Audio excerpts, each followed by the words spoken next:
Hey boys, welcome back in the shop today. And what I've been wanting to do for quite some time is build a dagger, forge a dagger. And I do think those are beautiful knives, and so I'm going to give it a try. Now, the tricky things with the dagger are these bevels on both sides. And you want to make them symmetrical, proportional. You want the center points to line up on both sides. I guess I could just take a piece of square stock and grind down these edges. I could do that, but I thought maybe the better way to do it is to build a die for the power hammer.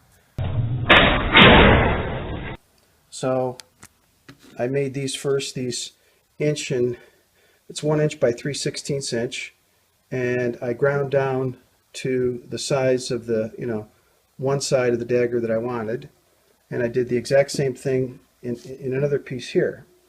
And together, if you push those together and weld it to this inch, 1 3/8 inch by 8 inch piece of bar stock, you'll end up with a top side of the die. You push these together just like that, right? And then in the bottom, you'll make the bottom die the same way, right? And I took my time to make these bevels so that they're both equal.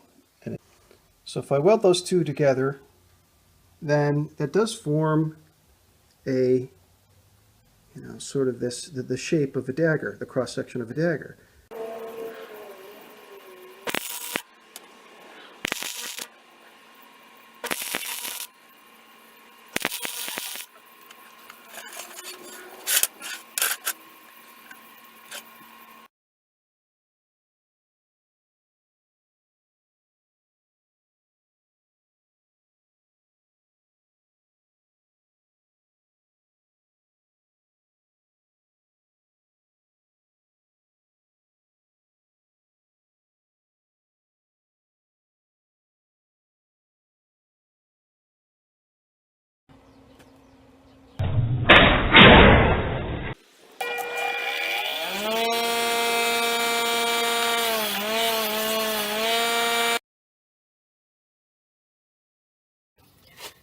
Okay, boys, I finally finished the dies here to make this dagger, and I welded on these longer pieces, and I'll give you an idea what that's going to be about.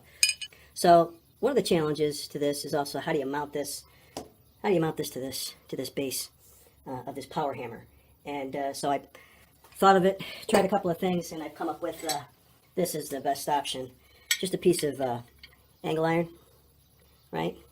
And then we'll use these bolts to hold the die. So I got this piece of angle iron with a spacer here, with bolts underneath, so that'll clamp on right like that.